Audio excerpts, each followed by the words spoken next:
होता मित्रों, मैं शासन में बैठा हूं, मुझे मालूम है इस प्रकार से रुपया इतनी तेजी से गिर नहीं सकता। अरे ये नेपाल का रुपया नहीं गिरता है, बांग्लादेश की करेंसी नहीं गिरती है, पाकिस्तान की करेंसी नहीं गिरती, श्रीलंका की करेंसी नहीं गिरती। क्या कारण है हिंदुस्तान का रुपया पतला होता जा रहा है? ये जवाब देना पड़ेगा आपको, देश आपसे जवाब मांग रहा है। दोस्तों नमस्कार। देश तो अब भी जवाब मांग रहा है, क्योंकि मुख्यमंत्री रहते हुए देश के प्रधानमंत्री को पता था कि डॉलर के मुकाबले रुपया गिरता क्यों है। लेकिन प्रधानमंत्री बनने के बाद क्या वो नहीं जानते हैं कि डॉलर के मुकाबले रुपया गिर क्यों रहा है? वह भी भारत के तमाम प्रधानमंत्रियों के कालखंड में सबसे बुरी हालत रुपए की इसी दौर में क्यों हो गई है? अटल बिहारी वाजपेयी 5 बरस तक सत्ता में थे तो 3 रुपया डॉलर के मुकाबले गिरा था। मनमोहन सिंह 10 बरस तक थे तो 13 रुपया डॉलर के मुकाबले इन 10 वर्षों में गिरा। लेकिन अभी 8 बरस हुए हैं और 22 रुपया डॉलर के मुकाबले गिर चुका है। जिम्मेदार है कौन? और क्या वाकई इस देश की नीतियां फेल है, या एक ऐसी परिस्थिति इस देश के भीतर में बन चुकी है जहां पर कोई पूछने वाला नहीं है? क्योंकि इस देश के भीतर में सरकार का ऑडिट करने वाली संस्था सीएजी यानी कैग, वह भी कोई रिपोर्ट नहीं देती है। पार्लियामेंट भी आरबीआई से सवाल नहीं करती है कि इस देश में महंगाई बढ़ रही है तो आप नकेल कसने के लिए कौन से उपाय कर रहे हैं। ना आरबीआई जवाब देती है, ना कैग कोई रिपोर्ट फाइल करती है, और ना ही यह जानकारी निकल कर आती है कि इस देश के वित्त मंत्री हो या अर्थशास्त्रियों की टीम हो, उनके जहन में इस देश की इकोनॉमी को लेकर कौन से सवाल हैं। हमें लगता है कि आज उन परिस्थितियों को पलटने की कोशिश कीजिए, समझने की कोशिश कीजिए कि रुपए की कीमत डॉलर के मुकाबले गिरने की सबसे बड़ी वजह क्या वाकई अंतर्राष्ट्रीय तौर पर बढ़ता इन्फ्लेशन है, मंदी की आहट है, यूक्रेन रूस का युद्ध है, कोविड काल का संकट है, या फिर इस देश में विकास दर का नीचे जाना है? इस देश के भीतर में विकास को लेकर जो अलग अलग काम होने चाहिए पॉलिसीगत तरीके से, वह हो नहीं पाए। उत्पादन नीचे चला गया, हमारा एक्सपोर्ट जो है वो कम हो गया इंपोर्ट की तुलना में। एक्सपोर्ट बढ़ा जरूर है, लेकिन आयात की तुलना में निर्यात बहुत कम है, तो व्यापार घाटा लगातार बढ़ता चला जा रहा है। सवाल यह नहीं है कि अंतर्राष्ट्रीय बाजार में तेल की कीमत बढ़ती चली गई। इस कीमत में तो मनमोहन सिंह की सरकार भी क्रूड ऑयल खरीदा करती थी, लेकिन फिर भी डॉलर के मुकाबले रुपया इतना नहीं गिरा था और व्यापार घाटा इतना बढ़ा नहीं था। अगस्त 2021 तक इस देश के भीतर में व्यापार घाटा कभी भी 15 बिलियन डॉलर के पार नहीं गया। लेकिन उसके बाद ऐसी कौन सी स्थिति आ गई कि 20 बिलियन डॉलर हर महीने व्यापार घाटा होने लगा, और होते होते जून के महीने में यह 26 बिलियन डॉलर तक पहुंच गया। क्या वाकई इस देश में राजस्व को चूना लगाने की आर्थिक नीतियां अगर जिम्मेदार हो तो सरकार को जिम्मेदार नहीं माना जाना चाहिए? या यह कहा जाए कि कैग एक वक्त में जब अपनी रिपोर्ट बनाती थी तो उसी ने जिक्र किया था कि भारत में जो कोयले ब्लॉक्स का घोटाला और स्कैम हुआ है, उससे लगभग 1,86,000 करोड़ का चूना इस देश को लग गया। फिर 2G स्कैम को याद कीजिए, कैग की रिपोर्ट कहती थी कि 1,76,000 करोड़ का घोटाला हो गया और स्कैम से भारत के राजस्व को घाटा पहुंच गया। अगर इन दोनों रकमों को भी जोड़ दीजिएगा तो तकरीबन 3.5 लाख करोड़ बनेंगे। लेकिन सिर्फ 3 महीने के भीतर यानी अप्रैल, मई, जून, इस 3 महीने के दौर में जो व्यापार घाटा है वह भी 3.5 लाख करोड़ के पार है। तो जिम्मेदार कौन है? राजस्व का घाटा इस देश को हुआ है। जीडीपी के मुकाबले जो बजट डेफिशिएट है वो लगातार बढ़ रहा है। सरकार चिंता दिखा रही है, लेकिन रास्ता क्या वाकई सरकार के पास नहीं है? आइए जरा परिस्थितियों को पन्ने दर पन्ने इसलिए पलटते हैं कि पूरी रिपोर्ट इस देश की अर्थव्यवस्था की मौजूदा वक्त में हमारी टीम ने तैयार की। और अटल बिहारी वाजपेयी के दौर में यानी 98 से लेके 2004 तक 42 रुपए से 45 रुपए तक रुपए की कीमत डॉलर के मुकाबले पहुंची, यानी 3 रुपया बढ़ गया, उसमें डॉलर की कीमत और बढ़ गई। 2004 में मनमोहन सिंह आए, तब उनको मिला था 45 रुपया, यानी डॉलर के मुकाबले 45 रुपए कीमत थी। 2014 में जब वो छोड़ रहे थे उस वक्त 58 रुपए था, यानी 13 रुपए की बढ़ोतरी हो गई। और जिस भाषण को आपने शुरू में सुना, जो प्रधानमंत्री मोदी ने बतौर मुख्यमंत्री के तौर पर दिया था, उस दिन जिस दिन वो भाषण दे रहे थे उस दिन 57 रुपए 15 पैसे 57 रुपीस 15 पैसे डॉलर के मुकाबले रुपए की कीमत थी, जिसमें वो चिंता व्यक्त कर रहे थे कि सरकार को जवाब देना होगा। और उस जवाब के साथ भारत के भीतर के तमाम इकोनॉमिक इंस्टीट्यूशंस ने भी कुछ सवाल खड़े किए थे। विपक्ष ने मुद्दा बनाया, पार्लियामेंट तक में हंगामा हुआ। लेकिन आज की तारीख में जब 80 की स्थिति आ गई है और प्रधानमंत्री जब नरेंद्र मोदी 2014 में मुख्य प्रधानमंत्री बने तो 58 रुपए कीमत थी, आज वो 80 हो गई है, यानी 22 रुपए पार। अब यहां से सवाल उठता है कि हम जिस बात का जिक्र कर रहे थे कि सीएजी का जिक्र हमने जानबूझकर किया। सीएजी ने इस दौर में रिपोर्ट फाइल करना ही बंद कर दिया और सरकार के मंत्रालयों को लेकर, केंद्र सरकार की नीतियों को लेकर उसके पास कोई सवाल नहीं है। उसे लगता है सब कुछ बेहतर चल रहा है। तो इस देश की इकोनॉमिक सिचुएशन को लेकर सवाल कौन खड़ा करेगा? क्योंकि सीएजी का मतलब है भारत की टॉप ऑडिट बॉडी। सीएजी का मतलब है प्रीमियर वॉचडॉग संस्थान, जो फाइनेंशियल अकाउंटेबिलिटी एंड कॉम्प्लायंस जो गवर्नमेंट के होते हैं उस पर वो नजर रखती है। 2015 में सबसे कम रिपोर्ट फाइल की गई थी 55। अगर मनमोहन सिंह के काल को आप देखते चले आए तो सीएजी ने सबसे कम रिपोर्ट 55 रिपोर्ट्स फाइल की थी। लेकिन 2015 के बाद ये सारे आंकड़े गायब हो गए। मैक्सिमम रिपोर्ट फाइल की गई 2020 में, जो पुरानी रिपोर्ट सारी थी 14 रिपोर्ट, 2017 में 8 रिपोर्ट थी, 2019 में एक भी रिपोर्ट सीएजी की नहीं थी। यानी पार्लियामेंट कोई सवाल सीएजी से नहीं करता है। इस देश के भीतर बढ़ती महंगाई पर नकेल क्यों नहीं है, जबकि आपकी थोक दर जो है वो 15% से लगातार पार बीते 3 महीनों से है। डबल डिजिट में ये लगातार बीते 8 महीनों से चल रही है, लेकिन कोई सवाल जवाब नहीं, जबकि कॉन्स्टिट्यूशनली आरबीआई को पार्लियामेंट में जवाब देना पड़ता है और पार्लियामेंट आरबीआई से जवाब मांगती है। ठप हो गई स्थिति। यानी सरकार जो भी पॉलिसी बनाए उस पॉलिसी को लेकर कोई सवाल इस देश के इंस्टीट्यूशंस नहीं कर सकते हैं या नहीं करते हैं। और जब कोई सवाल नहीं होता है तो जनता के भीतर वो पॉलिटिक्स नहीं जा पाती है जो पार्लियामेंट से निकली हुई। और इस देश की डेमोक्रेसी के तहत सवाल हो कि इस देश को क्या मुश्किल आने वाले वक्त में होने वाली है। जो वजह बताई जाती है कि हम क्यों इस परिस्थिति में आ गए, कहा गया कच्चे तेल की कीमत अंतर्राष्ट्रीय बाजार में बढ़ती चली गई, डॉलर मजबूत था, रुपया कम होना ही था। घरेलू विकास वीक है, उत्पादन कम है, सरकार इस पर खामोश रहती है। आयात बढ़ रहा है और आयात उन सामानों का बढ़ रहा है जो पहले नहीं मंगाते थे।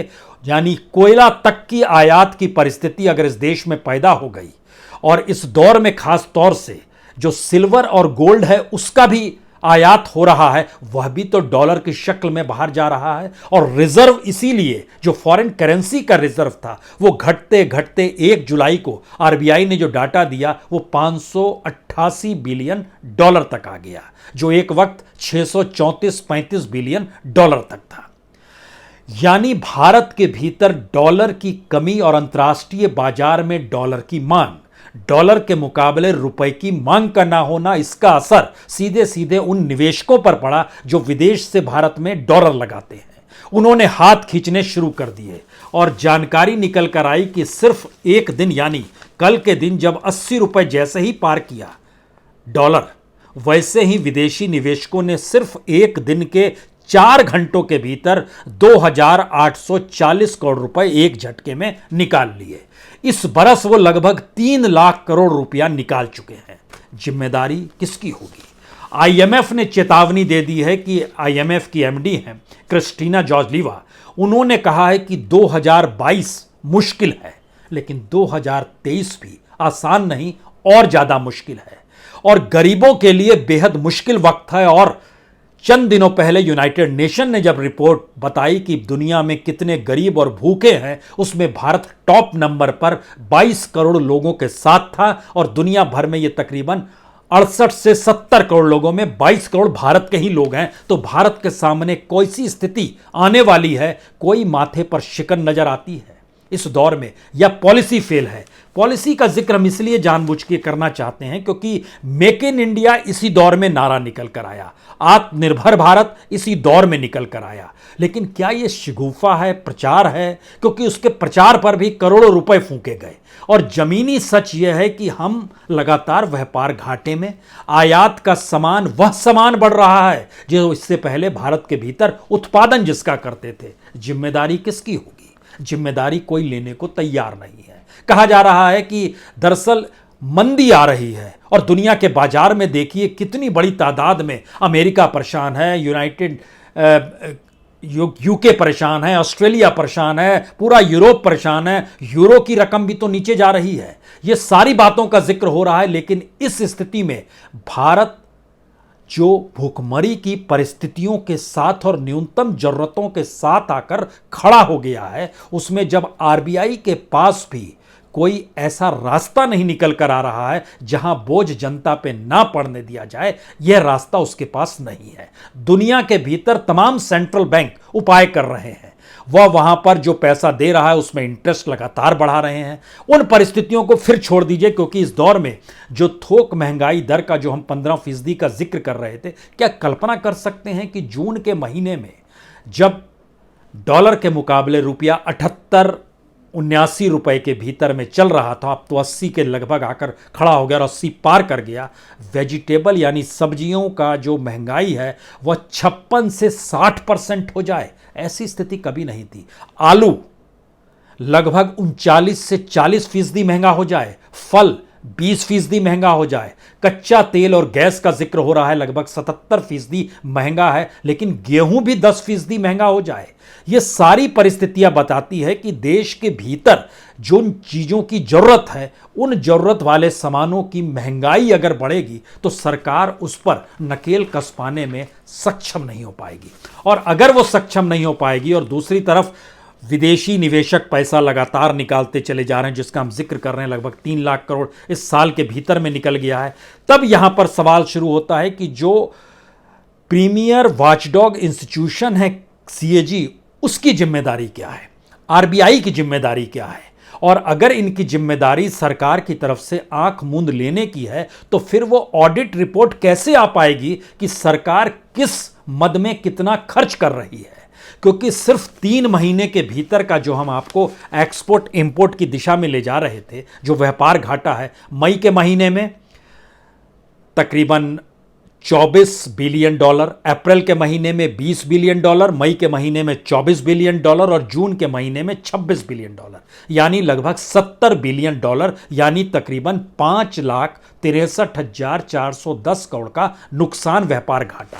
महत्वपूर्ण यह नहीं है, महत्वपूर्ण यह है कि इस दौर में जो भी हम लोग इंपोर्ट कर रहे थे, वह अगर अप्रैल से जून के बीच में हम चले जाते हैं 2021 में, तो 5.62 बिलियन यानी लगभग 44,915 करोड़ का घाटा पिछले साल अप्रैल मई जून में हुआ, जो रुपए की कीमत उस वक्त लगभग 73-74 रुपए थी।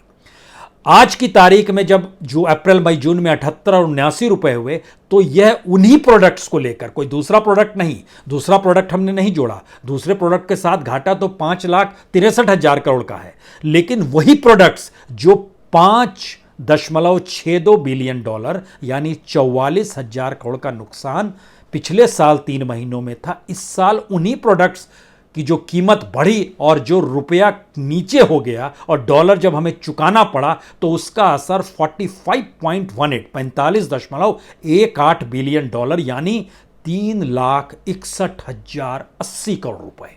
यह नुकसान है उस डॉलर के मुकाबले रुपए का कम होना, जिस रुपए की ऊंचाई कैसे बरकरार रहे, इसको लेकर कोई पॉलिसी सरकार के पास अपने तौर पर नहीं है कि क्या वाकई हमको एक्सपोर्ट बढ़ाना होगा। हम एक्सपोर्ट बढ़ा रहे हैं, लेकिन इंपोर्ट उससे ज्यादा दुगनी रफ्तार में बढ़ रहा है, तो क्या उपाय होगा? यही सबसे बड़ी मुश्किल है कि इस दौर में अगर आप ध्यान दीजिए, वैसे जो कोल और कोक इंपोर्ट है 260% मई और जून में 260% की बढ़ोतरी हो गई। पहले हम कोयला आयात नहीं करते थे, बहुत कम होता था जो इंडस्ट्री के काम आता था, लेकिन नहीं करते थे। अब की स्थिति में वो लगातार बढ़ते चला जा रहा है और एक महीने में 260% बढ़ जाए। यहां तक कि जो गोल्ड और सिल्वर है, सिल्वर तो कमाल बाहर से आयात हो रहा है, लगभग एक महीने के भीतर में लगभग 6,500% की बढ़ोतरी हो गई। जो सिल्वर जाएगा तो डॉलर ही जाएगा। अब यहां पर है कि सरकार के पास अगर कोई पॉलिसी नहीं है, और आईएमएफ भी अब चेताने की परिस्थिति में आ गया है कि संकट बढ़ा, और आईएमएफ तो यह भी कर रहा है कि भारत को, वो उसने भारत का नाम नहीं लिया लेकिन यह कहा कि दुनिया के बाजार में अनाज पर प्रतिबंध मत लगाइए, बैन मत लगाइए, क्योंकि स्थितियां बहुत नाजुक होने वाली है। और अगर ऐसी स्थिति भूखमरी की दुनिया के सामने 2022-23 में आएगी तो उसका सबसे ज़्यादा असर गरीब और विकासशील देशों पर पड़ेगा, जहां पर गरीबों की तादाद है। एक सिस्टमेटिक तरीके से चीजों को डेवलप कीजिए, आईएमएफ कह रहा है। भारत ने प्रतिबंध इसलिए लगाया क्योंकि भारत अपने तौर पर खिला पाने में सक्षम नहीं था। अब आप देखिए, जो पॉलिसी की वजह से चीजें डेवलप होती हैं उसमें कुछ चीजों को और लिया जाए। जैसे एलआईसी का वैल्यूएशन इस दौर में 40,000 करोड़ रुपया कम हो गया शेयर बाजार में बैठे बैठे हुए। रशिया के साथ भारत का जो ट्रेड डेफिसिट है, जो व्यापार घाटा है, वो तकरीबन $6.61 बिलियन है, यानी लगभग 52,000 करोड़ से कुछ ज़्यादा का है। रशिया के भीतर यह सवाल है कि हम रुपया कितना रखेंगे, और रुपया इसलिए रखा जाता है कि वो भारत के भीतर में जब किसी प्रोजेक्ट को लेकर आए तो उस प्रोजेक्ट में उस रुपये को खर्च करे। लेकिन रशिया के इकोनॉमिस्टों का कहना इतना रुपया रखने की जरूरत नहीं है, यानी आने वाले वक्त में रुपए से डीलिंग नहीं होगी। यह भी एक सवाल उठने लगा है। अगला सवाल है कि भारत जो प्राइवेटाइजेशन, बैंकों के प्राइवेटाइजेशन की दिशा में लगातार सोच रहा है, ये रिफॉर्म के तौर पर मानते हैं अर्थशास्त्री जो कहते हैं। तो लगता ऐसा है कि पीएम के सलाहकार जो हैं वो प्रधानमंत्री के दिमाग को पढ़ते हैं कि वो क्या चाहते हैं, उसी हिसाब से पूरी पॉलिसी पेपर और रिपोर्ट को रख देते हैं। क्योंकि एसबीआई के चेयरमैन दिनेश कुमार खारा जो हैं, उन्होंने कहा कि निजीकरण से कुछ नहीं होगा। एक चीज समझिए, भारत की स्थिति क्या है, जिसका जिक्र हम बार बार करते हैं कि भारत के भीतर में एक बड़ी तादाद जो है वो न्यूनतम जरूरतों के साथ जीती है।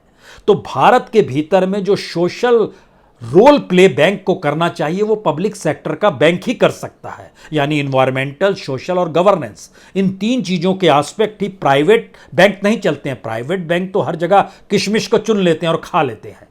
बाकी चीजों की दिशा में कौन ध्यान देगा? हमारा पब्लिक सेक्टर देगा। अगर वह भी प्राइवेटाइज हो जाएगा तो उनका बहुत साफ कहना है कि बैंक्स जो होते हैं वो दरअसल उनकी इफिशिएंसी लेवल जो होती है वो एग्जीक्यूटिव टीम और बोर्ड के जरिए काम करती है, क्योंकि बोर्ड काम करता है और उस बोर्ड में जो नियुक्तियां होती हैं वो पॉलिटिकल तौर पर होती हैं।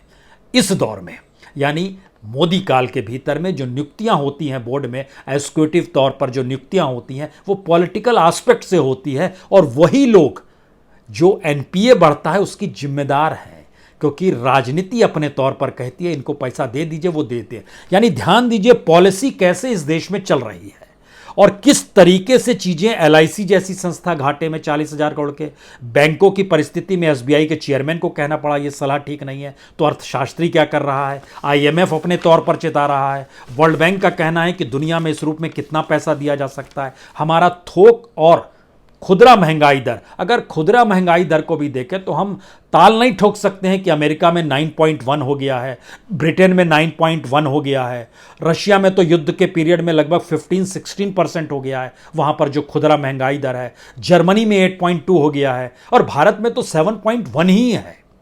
भारत की स्थिति और डेवलप स्टेट की स्थिति दोनों में बड़ा अंतर होता है, लेकिन फिर भी अगर तुलना करनी हो तो सोचिए, इटली में भारत से कम है, फ्रांस में भारत से कम है जो महंगाई दर है खुदरा की, जो साउथ अफ्रीका है उसमें भारत से कम है, इंडोनेशिया में कम है, मलेशिया में कम है, और चाइना और जापान ये तो 2% पे है। चाइना 2.5% के महंगाई दर पर टिका हुआ है और जापान 2.1% के महंगाई दर पर टिका हुआ है।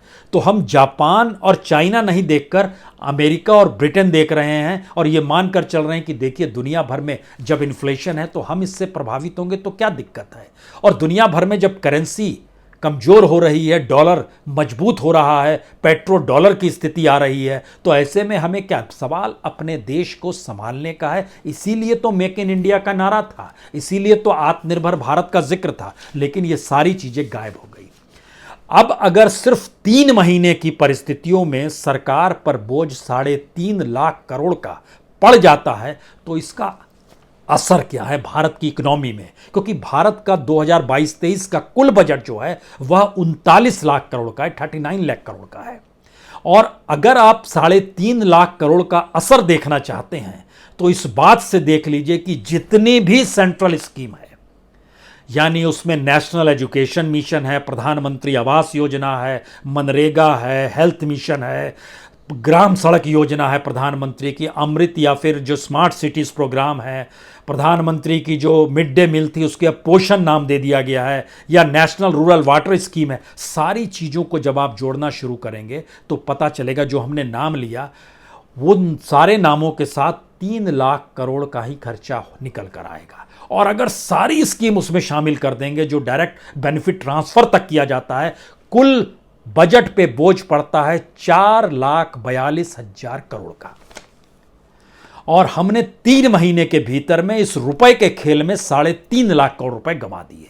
इसका एक दूसरा हिस्सा हम आपको बताते हैं जो ज़्यादा आपको अच्छा लगेगा, क्योंकि जो बजट एलोकेशन किया गया उसमें भारत के भीतर में जो भी सेंट्रल गवर्नमेंट जो सैलरी बांटती है, अलाउंसेस देती है, वह भी लगभग 3.5 लाख करोड़ ही है, एग्जैक्ट 3,58,000 करोड़ है। तो हम डॉलर के मुकाबले रुपए को ना संभाल पाना और आर्थिक नीतियों के जरिए इस देश की इकोनॉमी को डिरेल्ड करने की परिस्थिति में, ना तो हम उस स्कैम को, अगर मान लीजिए ये सरकार बहुत साफ सुथरी है, कोई घोटाला नहीं हो रहा है 2G या कोल ब्लॉक्स की तरह, लेकिन परसेप्शन वाइज भी वो जो रकम थी उसके भी एट पार अगर घाटा भारत को हो रहा है इकोनॉमिक पॉलिसी से, तो जिम्मेदारी किसकी होगी? और राजस्व का जो चूना इस देश के भीतर में लग रहा है उसकी जिम्मेदारी कौन लेगा? क्या यह सबसे बड़ा स्कैम ना माना जाएगा कि आपकी इकोनॉमिक पॉलिसी फेल है? और इस परिस्थिति में जो भारत का पूरा राशन दुकान का सिस्टम है उस पर भी हम 2 लाख करोड़ रुपया खर्चा करते हैं। जो पूरा एग्रीकल्चर और फर्टिलाइजर है, अगर इन दोनों को भी जोड़ दीजिएगा तो 2,10,000 करोड़ रुपया खर्चा करते हैं।